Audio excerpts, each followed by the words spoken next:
అందరు తొందరగా కథ వినేసి ట్యూషన్కి రండి.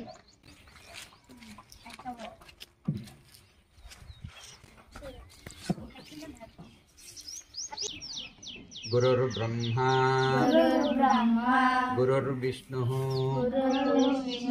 గురుర్దేవో మహేశ్వరః గురు సాక్షాత్ పరబ్రహ్మ తస్మై శ్రీ గురవే నమః. సరే, జీవితంలో ప్రతి ఒక్కరికి గురువులు ఉంటారా? గురువు మొట్టమొదటి గురువులు ఎవరో తెలుసా? అమ్మే మొదటి గురువు. అమ్మ తర్వాత నాన్న, నాన్న తర్వాత ఇంకా పాఠం చెప్పేవాళ్ళు, ఎవరైనా స్కూల్లో పాఠం చెప్పేవాళ్ళు, నాకు లాంటి వాళ్ళు అందరూ. గురువులు ఎప్పుడు కూడా పిల్లల శ్రేయస్సునే కోరుకుంటారు. పిల్లలు బాగుండాలి, వాళ్ళు మంచిగా చదువుకోవాలి, మంచిగా నాకంటే బాగుండాలి అని కోరుకుంటారు, నాకంటే మంచిగా ఉండాలని కోరుకుంటాడు. అమ్మ ఏమనుకుంటుందిరా, నా బతుకు ఎట్లాగే ఉంది, నాకంటే నా కొడుకు బతుకు బాగుండాలని. సరే, ఇవాళ ఒక కథ చెప్తా. ఏ కథ అంటే, ఒక 15 ఏళ్ల అబ్బాయి ఉన్నాడు. 15 ఏళ్ల అబ్బాయి ఉన్నాడు. వాడు తెల్లారుజామున ఇంట్లోంచి వెళ్ళిపోతున్నాడు. వెళ్ళిపోతే ఫోన్ చేశాడు. అరే రఘు, ఏడన్నారా, తొందరరా. ఏంట్రా అంటే, ఇవాళ నీకు దావత్ ఇవ్వాలి, మనం దావత్ తీసుకోవాలి అంటున్నాడు. అరే నువ్వు చాలా రోజుల నుంచి చెప్తున్నావురా, ఈరోజు మాత్రం నువ్వు ఇస్తానంటే వస్తాను, లేకపోతే లేదన్నాడు. వాడు ఇస్తాను, తప్పకుండా ఇస్తానన్నాడు. సరే, వాడు వెళ్ళిపోయాడు. ఉదయం 8 అవుతోంది.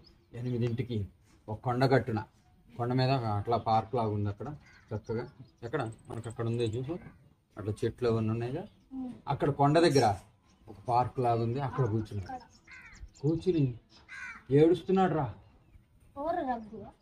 రఘు కాదు, ఫోన్ చేసిన వాడి పేరు వీర. ఫోన్ చేసిన వాడు వీర, వాడి ఫ్రెండ్ పేరు రఘు. వీర ఏడుస్తున్నాడు రా. ఏడుస్తుంటే రఘు వచ్చాడు. ఈ లోపల రఘు వచ్చి, ఏరా ఏడుస్తున్నావు ఏందిరా అంటే, చాలా తప్పు చేశాను రా. ఏమైంది? చాలా తప్పు చేశాను రా, నేను తప్పు చేశాను. ఏమైంది అంటే, ఇగోరా డబ్బులు. అన్నంత పని చేసావు కదరా, ఈరోజు దావత్ ఇస్తున్నావు అయితే అన్నాడు రఘు గారు. అంటే కానీ తప్పు చేశాను రా అన్నాడు. ఏమైంది అంటే, మా నాన్న పరిస్థితికి వచ్చాను సార్ రా అని. తీసుకొస్తే ఇచ్చేవాళ్ళేరా, నీకు 2 రోజుల నుంచి బండి అడుగుతుంటే కొనిపెట్టాడు మీ నాన్న? కొనిపెట్టలేదు. అవునరా, నిజమే, అదే కోపంతో తీసుకొచ్చేసాను రా అన్నాడు. ఏమన్నాడు? అదే కోపంతో తీసుకొచ్చేసాను రా అన్నాడు. ఏం కాదులే, మంచి పని చేసావు, చక్కగా మంచి పార్టీ చేసుకున్నావు అన్నాడు రఘు గారు. అంటే చాలా తప్పు చేశాను రా నేను. ఎందుకురా అంటే, చూడరా నాకు ఎట్లా ఈ చెప్పులు చూసావా అన్నాడు. చెప్పులు ఏమయ్యారా అంటే, చెప్పు కన్నది గుచ్చుకుపోయిందిరా, రక్తం వస్తుంది. మరి ఏంటిరా ఇది చూసావు, మీ నాన్న చెప్పులు కూడా కొని పెట్టట్లేదురా, నీకు మంచి చెప్పులు కూడా లేవు. అలాంటి నాన్నేనా? మా నాన్న చూడు, ఏది అడిగితే అది కొని పెడతాడు. ఇదిగో నాకు సైకిల్ కావాలంటే బైక్ కొని పెడతాడు. మొన్న నా బైక్ చూసావు కదా, నా బైక్ చూసాక నువ్వు బైక్ కొని పెట్టమన్నావు. ఒక్క చక్రం మీద నేను నడుపుతా, ఇక్కడి నుంచి అక్కడ నడుపుతా తెలుసా అన్నాడు. లేదురా, అందుకే ఏడుస్తున్నాను రా. ఏమైందిరా మళ్ళీ? అదేంటిరా అంటే, రక్తం వచ్చినందుకు ఏడుస్తున్నావు అన్నాడు. లేదురా, ఆ చెప్పులు నావు కాదు, మా నాన్నవి రాను. అదేంటిరా మీ నాన్న చెప్పులు ఎట్లా అంటే, చీకట్లో వేసుకొచ్చేసాను రా. మా నాన్న మీద కోపం వచ్చింది, బైక్ కొని పెట్టలేదని చెప్పేసి. మా నాన్న పర్సు నిండా డబ్బులు కనిపించారు రాత్రి, చూశాను.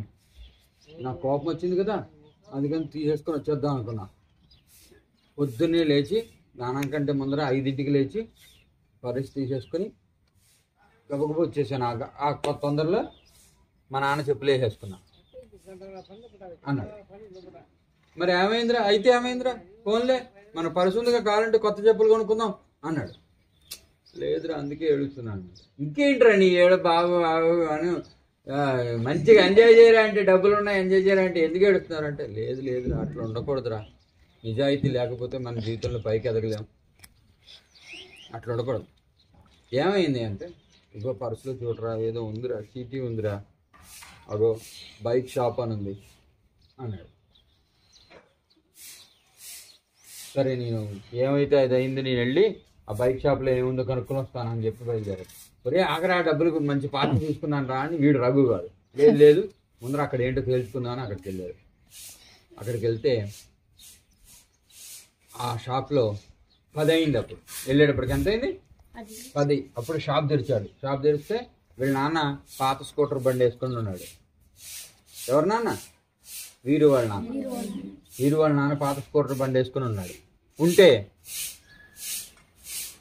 దూరం నుంచి చూస్తున్నాడు వీరు, అక్కడ దాని వెనకాల దాక్కొని చూస్తున్నాడు ఏం జరుగుతుందా అని.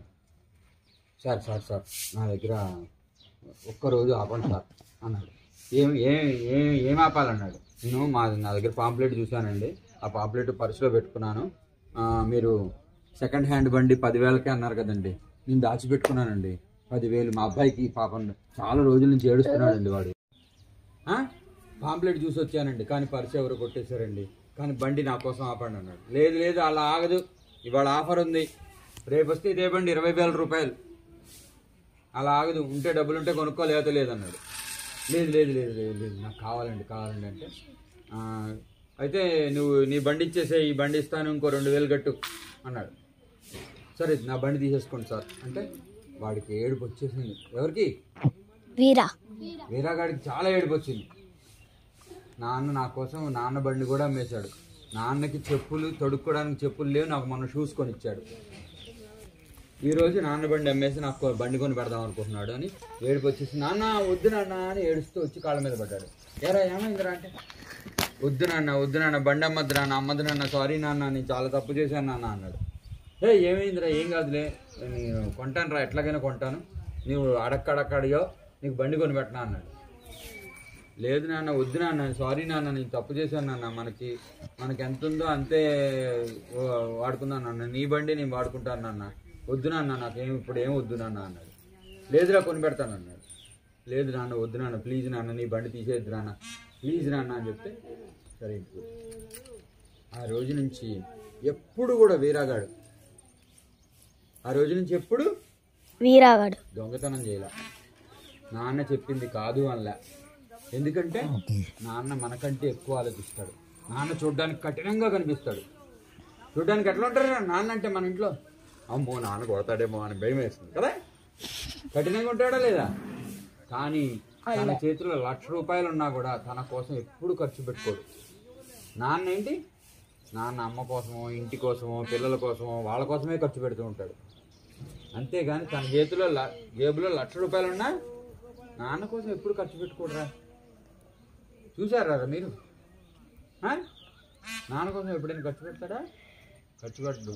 తన కోసం తాను ఖర్చు పెట్టుకోవడం తెలియనివాడు ఎవరంటే అది నాన్న. నాన్న కుటుంబం కోసమే అహరహం శ్రమిస్తాడు.